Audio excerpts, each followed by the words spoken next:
It's the 26th of October, and we're coming to the end of my 31 Horrors of Mike. So today it's time for the 26th film on that list. I'm going to try and get through this as best as possible. For those, yep, I had some stuff done to my foot yesterday, so it's a bit painful at the moment.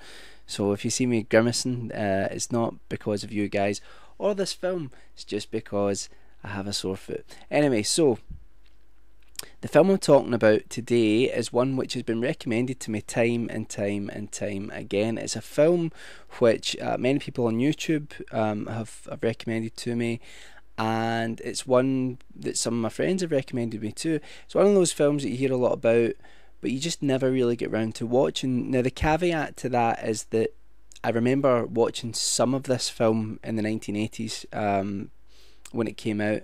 Whenever it came out in VHS. So I don't know what age I would have been, but I remember watching it, watching some of it, but I'm pretty certain I never watched the whole thing. I remember bits from it, so I couldn't really give an opinion of it. I should probably tell you what the film is. The film is Near Dark from 1987. I just recently watched it, and when I say recently watched it, I mean I watched it today. So I thought I would throw it in to the list. So I bumped some other stuff off, but we'll get to all of that other stuff eventually. And I found it to be an interesting film. It is a vampire movie. It follows a character called Caleb, who is this sort of teenager or guy in his early 20s. I don't know what sort of age he's supposed to be. I would say teenager, late teens. This guy who's a sort of local cowboy type. It is set in the 1980s, but you know what I mean, the hat, all the stuff to go with it, and just being in that sort of environment. And he meets this girl called May, played by Jenny Wright, and on just an ordinary night, and he sort of falls for her right away. So he takes her for a drive, and lo and behold, she ends up kind of falling for him, and she ends up biting him. That it's at that point that you realise that she is a vampire. We then cut to Caleb as he tries to get home in the daylight. He doesn't know what's happening to him. He just starts like catching fire, and his skin starts blistering, and he makes it to his home sort of ranch where his father is and his little sister live. And they see him in the distance sort of falling around, but out of nowhere this van appears with blackened windows, and the people in the van drag Caleb into the van and drive off. So it turns out that there's actually a group of vampires. May is one of them, and they're led by a character played by Lance Henriksen, and the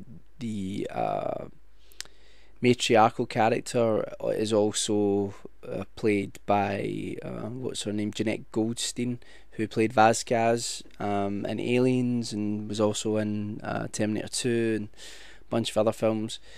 And Bill Paxton is there as well, and he plays one of the vampires. He's like a sort of psychotic type. So initially they're going to kill him, then they realise that May has actually bitten him, and he's actually turned. And the reason they were going to get him is because I think they were afraid that somehow he would identify them. So they kidnap him, and they go off on this sort of road trip. And on this road trip, May and Caleb fall more in love. Caleb's trying to struggle with the idea of becoming a vampire, and he just doesn't want to kill anyone. And May and the other vampires try to constantly encourage him to do so, and we're kind of led to believe that if he doesn't, they'll end up killing him because they won't be able to trust him. So we're led on this road trip, and we see this vampire sort of family, and they're brutal killers, and they're quite sadistic as well. They don't care. There's very little humanity left in them, or should I say, the negative aspects of humanity have been exaggerated within them. We find out that Lance Henriksen's character is very old, hundreds of years old, and he's been doing this for a while. We don't know how old the other ones are. how long they've been vampires.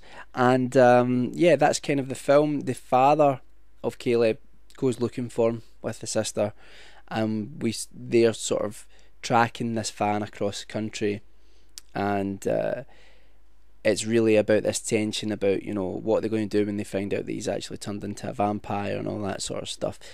So that's the gist of the plot. It took me far too long to describe that. I probably talked about it a little bit more in detail because I watched the film today. It's good. I really enjoyed it.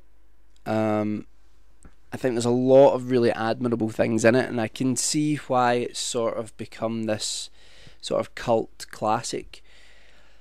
I guess I didn't think it was quite as good as some people had made out. Good, but not like absolutely amazing. There were some problems with the film. There were problems with the logic of the film. There were things sort of blowing up for no reason, some action scenes, and some of the decisions that some of the characters made sort of didn't really make sense. But apart from that, it was very, very good. It was just those aspects sort of pulled the film down for me. What's interesting about it is that if you've watched The Devil's Rejects, Rob Zombie's follow-up to House of a Thousand Corpses, it's very similar in that you're following this dysfunctional family group, and large parts of the film are told from their point of view. And unlike The Devil's Rejects, I mean, some of that sits uncomfortably with you because you kind of end up rooting for them a little bit in Devil's Rejects, and you realise that you shouldn't because they're horrible, horrible, despicable people. But in Near Dark, even though they are horrible people as well, or vampires, there is an element of there's a protagonist. There's no protagonist really in Devil's Rejects, proper protagonist, and Caleb is, you know, I mean, he really, because he fights so hard to not kill, to not, you know, murder or maim anyone, and I think that aspect of it stops you getting sort of dragged down in the morality of sort of rooting for this family unit. And we see him teetering on the brink of sort of really joining them, or is he going to go another way? And that's really what the film is about. Great performances. Lance Henriksen, it always amazes me that he's never, you know, really made it as an actor. Oh, he's made it as an actor, but you know what I mean, he's never sort of, sorry, I'm moving this because I can see that the video is really playing up. Oh, I apologise for this. It's like some sort of strange Benny Hill episode. I think that, you know, Lance Henriksen obviously has made it as an actor, but you know, he's a guy that I always felt should have had much bigger parts. He's excellent in this film, really sinister, really creepy, and when you find out his background, you can kind of see him in sort of the Civil War. You know, you can sort of see him in that era. I think Jeanette Goldstein's excellent. You know, Bill Paxton, I think, steals the show. Bill Paxton's just, I think, a fantastic actor. He's really great. Again, he's another one who really deserved more out of Hollywood, and also a very good director, by the way. If anyone's seen Frailty, it's an excellent film, and I really hope that Bill Paxton directs more films. Anyway, I'm really getting on with this one. Yeah, so it's good, it's enjoyable. It didn't go the way I thought it was going to go. It's got a very grim tone to it in places, so it might surprise you as it goes.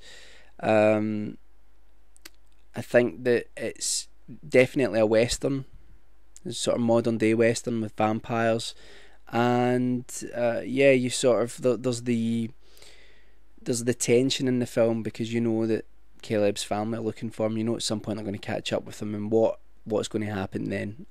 So, oh look, just as I finish the video, the video starts making sense again. Anyway, so that's Near Dark. That is my 26th horror of Mike, and I will be back tomorrow with the 27th film. We're nearly there at the end. Hurrah! I don't know what I'm doing. Bye for now.